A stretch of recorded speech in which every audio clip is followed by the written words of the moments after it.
Student जितने भी छात्र छात्रा फर्स्ट टर्मिनल एग्जाम देने जा रहे हैं उससे पहले आपको यहाँ पर ओरिजिनल क्वेश्चन पेपर लेकर हाजिर हो चुके हैं, जो कि 100% यहाँ पर ओरिजिनल प्रश्न पत्र जो आपके स्कूल में आया हुआ क्वेश्चन है। ठीक है, तो इसी को आपको यहाँ से पढ़ कर जाना पूरी तरह से। हम बोले थे जैसे पिछले वीडियो में आपको एग्जाम से पहले यहाँ पर ओरिजिनल क्वेश्चन पेपर हम आपको देने के 100% कोशिश करेंगे। तो यहाँ पर आ चुका है आपका ओरिजिनल क्वेश्चन पेपर बाबू। यहाँ पर कोई वायरल नहीं है, कोई फेक नहीं है, यहाँ पर ओरिजिनल प्रश्न पत्र। यहाँ पर देखिएगा कोई भी एडिट वगैरह यहाँ पर क्वेश्चन में नहीं किया गया, जो कि ओरिजिनल फुल्ली यानी कि 100% गारंटी के साथ कर सकते हैं।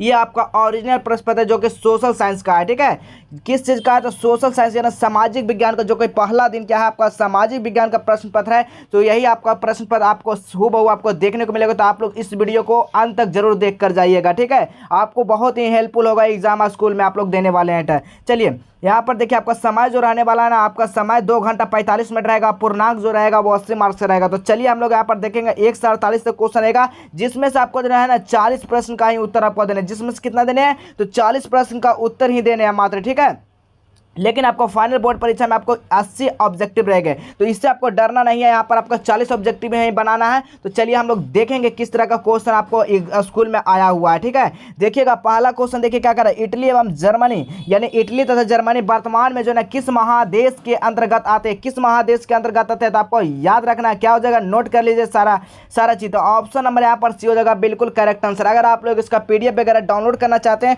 तो आप लोग गूगल पर सर्च करना जाकर जस्टवेल एजुकेशन JUST। ठीक है, यहाँ पर लिख लीजिए JUSTWELL। ठीक है, जस्टवेल एजुकेशन EDUCATION। ठीक है, आपको गूगल पर सर्च करके क्लास 10th वाला सेक्शन पर जाकर वहाँ से सारा PDF डाउनलोड कर सकते हैं। चलिए अगला प्रश्न देखिएगा बाबू। अगला प्रश्न क्या करा? सेकंड नंबर क्वेश्चन करा, इटली एवं जर्मनी के एकीकरण का यानी कि विरुद्ध जो है ना निम्नलिखित में से कौन सा देश था? तो इटली और जर्मनी का जो विरुद्ध देश था ना वो ऑस्ट्रिया था। ठीक है, आपको याद रखना क्या हो जाएगा? ऑप्शन नंबर यहाँ पर सी हो जाएगा बिल्कुल करेक्ट आंसर हो जाएगा। चलिए अगला क्वेश्चन देखिएगा, थर्ड यानी 3 नंबर क्वेश्चन क्या करा? प्रथम इंटरनेशनल की स्थापना किस वर्ष हुई? तो प्रथम इंटरनेशनल का स्थापना जो हुआ था ना वो 1864 ईस्वी में हुआ था। आपको याद रखना है, गर्दा गर्दा कर देना। ऑप्शन नंबर यहाँ पर ए हो जाएगा बिल्कुल करेक्ट आंसर हो जाएगा। चलिए अगला प्रश्न देखिएगा बाबू। अगला प्रश्न क्या करा? यानी कि काउंट कपूर का मृत्यु जो है किस वर्ष हुआ था? तो काउंट कपूर का मृत्यु जो हुआ था ना वो 1862 ईस्वी में हुआ था। आपको याद रखना, ऑप्शन नंबर यहाँ पर ए हो जाएगा। चलिए अगला प्रश्न देखिएगा, 5 नंबर क्वेश्चन क्या कर रहा है? वर्जिन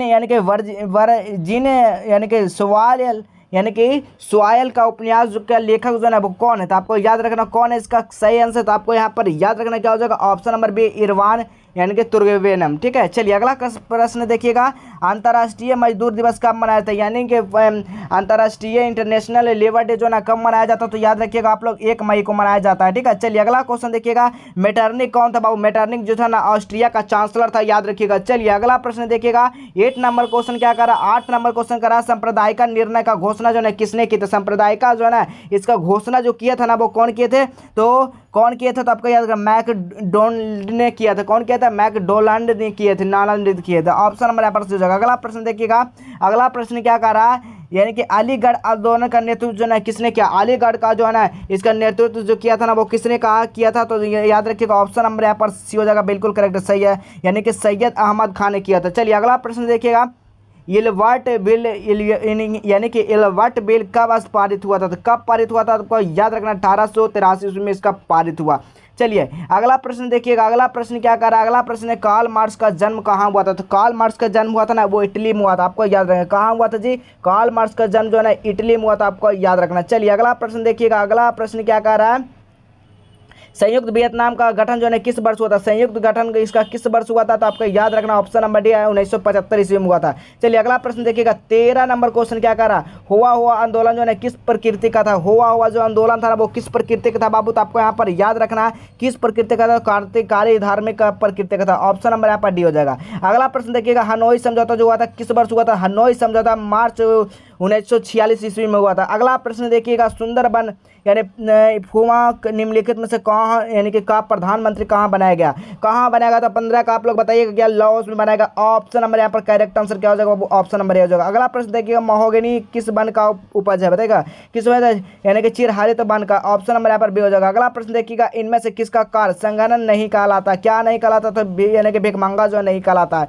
चलिए अगला प्रश्न देखिएगा, 18 नंबर देख लीजिए, बिल्कुल आपको जो यहाँ पर देखिए बिल्कुल फेक नहीं, 100% की गारंटी के साथ कहते हैं ये ओरिजिनल प्रश्न बाबू बाबू आपको मिला लीजिएगा स्कूल में, ठीक है। चलिए अगला प्रश्न देखिएगा। अगला प्रश्न क्या करा, अगला प्रश्न करा भारत का अर्थव्यवस्था का मुख्य आधार क्या था। इसका मुख्य आधार क्या था, कृषि। ऑप्शन नंबर यहाँ पर ये हो जाएगा, बिल्कुल सही जवाब हो जाएगा। अगला प्रश्न देखिएगा, सोपानी कृषि किस राज्य में होता है। सोपानी जो कृषि है ना वो उत्तराखंड राज्य में होता है, ठीक है, आपको याद रखना है। अगला क्वेश्चन देखिएगा, बिहार में प्राय कैसी मिट्टी पाई जाती है। बिहार में हमारा जो कृषि क्षेत्र के लिए ना जलोढ़ मिट्टी काफी महत्वपूर्ण है, और काली मिट्टी जो ना यानी कि कहाँ है तो गुजरात के लिए, जो कि कपास के लिए बहुत ही महत्वपूर्ण मिट्टी है काली मिट्टी। चलिए अगला प्रश्न देखिएगा, 21 नंबर क्वेश्चन क्या कर रहा है। 21 नंबर क्वेश्चन, तारापुर परमाणु केंद्र कहाँ। तारापुर जो है ना मुंबई में है। तारापुर कहाँ है बाबू, मुंबई के उत्तर में, ठीक है। ऑप्शन नंबर यहाँ पर बी हो जाएगा। अगला प्रश्न देखिएगा, इनमें से कौन सा नवीनीकरण, नवीनीकरण जो कभी खत्म नहीं हो सकता। वन जो है ना कभी खत्म नहीं होता, कि इसका जीवन जो कभी खत्म नहीं, इससे हम लोग जीवित है, ठीक है, याद रखिएगा। चलिए अगला प्रश्न देखिएगा, कोयला का किस प्रकार का संसाधन। कोयला जो है ना क्या है, ये यानी कि अनवनीकरण, क्या होगा इसका, ये खत्म हो सकता है, ठीक है ना, ये कभी भी खत्म हो सकता है। इसको जलाने में फिर इसको उपयोग हम दोबारा नहीं कर सकते हैं। चलिए अगला प्रश्न देखिएगा, इनमें से कौन सा रबी फसल है। रबी फसल कौन सा, चना जो है ना रबी फसल है। ऑप्शन नंबर ए इसी बिल्कुल करेक्ट आंसर हो जाएगा। चलिए 25 नंबर क्वेश्चन क्या कह रहा है। 25 नंबर क्वेश्चन है, पंजाब किस फसल के लिए यानी कि सर्वप्रमुख उत्पादक है। तो प्रमुख जो है ना कौन सा, तो गेहूं जो है ना ये पंजाब के लिए प्रमुख यह फसल है। अगला प्रश्न देखिएगा, किस क्षेत्र का द्वितीय क्षेत्र कहा जाता है। द्वितीय क्षेत्र को औद्योगिक क्षेत्र को कहा जाता है, और सेवा क्षेत्र जो है ना तृतीय क्षेत्र को कहा जाता है। प्रथम क्षेत्र कृषि क्षेत्र को कहा जाता है। प्रथम क्षेत्र जो कृषि क्षेत्र को कहा जाता है, और तृतीय सेवा क्षेत्र को कहा जाता है, और द्वितीय क्षेत्र जो है ना औद्योगिक क्षेत्र को कहा जाता है। ऑप्शन नंबर यहाँ पर सी हो जाएगा, बिल्कुल करेक्ट आंसर हो जाएगा। चलिए अगला प्रश्न देखिएगा, निम्नलिखित में से कौन सा नवीनीकरण जो कभी खत्म नहीं, तो भूमि जल जो है ना कभी खत्म नहीं हो सकता। ऑप्शन नंबर यहाँ पर सी हो जाएगा, बिल्कुल करेक्ट आंसर हो जाएगा। चलिए अगला प्रश्न देखिएगा, बिहार की जनसंख्या गांवों का निवास जो करता है वो कितना परसेंट है। 75%। ऑप्शन नंबर यहाँ पर ए हो जाएगा, बिल्कुल करेक्ट आंसर हो जाएगा। अगला प्रश्न देखिएगा, किस राज्य में नागरिक जो है जीवन भर स्तर करता है, किस में, तो दोनों में करता है। ऑप्शन नंबर यहाँ पर सी हो जाएगा, बिल्कुल करेक्ट आंसर हो जाएगा। चलिए अगला प्रश्न देखिएगा, 30 नंबर क्वेश्चन क्या कर रहा है। 30 नंबर क्वेश्चन है, राजकीय आय का अभिप्राय क्या है। राजकीय आय का जो है दोनों तरह से, सार्वजनिक और सरकार की, यानी कि ऑप्शन नंबर यहाँ पर सी हो जाएगा, बिल्कुल करेक्ट आंसर हो जाएगा। चलिए अगला प्रश्न देखिएगा, प्लेटरी एंड यूएन ब्रिटिश रूल जो है इंडिया किसकी रचना, तो ऑप्शन नंबर इसका डी हो जाएगा, किसी का नहीं है। चलिए अगला क्वेश्चन देखिएगा, अगला क्वेश्चन क्या कर रहा है। अगला क्वेश्चन कर रहा है, विनिमय रूप जो है ना वस्तु विनिमय है, और मौद्रिक जो क्या है विनिमय प्रणाली दोनों है। ऑप्शन नंबर यहाँ पर सी हो जाएगा, बिल्कुल करेक्ट आंसर हो जाएगा। चलिए अगला क्वेश्चन देखिएगा, 33 नंबर क्वेश्चन क्या कर रहा है, मुद्रा का प्रयोग जो है किससे को लाभ हुआ था, तो किस उपभोक्ता को भी लाभ हुआ था और उत्पादकों को लाभ हुआ था। ऑप्शन नंबर यहाँ पर सी हो जाएगा, बिल्कुल करेक्ट आंसर हो जाएगा। चलिए अगला प्रश्न देखिएगा, 34 नंबर क्वेश्चन क्या कर रहा है बाबू, समझिएगा, साख के निम्नलिखित में से कौन सा आधार। साख जो है ना किसका इनमें से आधार है, तो आपको यहाँ पर याद रखना क्या हो जाएगा। 34 को सभी लोग बताइए क्या हो जाएगा इसका करेक्ट आंसर, तो ऑप्शन नंबर क्या हो जाएगा, ऑप्शन नंबर ए हो जाएगा, यानी कि विश्वास। ऑप्शन नंबर क्या हो जाएगा, ए हो जाएगा। चलिए अगला प्रश्न देखिएगा, लोकसभा में निर्वाचन हेतु कुल सदस्यों की सीटें कितना, 543 सीट होता है लोक निर्वाचन हेतु में, ठीक है। ये आपका प्रश्न जो है ना टर्मिनल में नहीं बल्कि आपको ये वार्षिक परीक्षा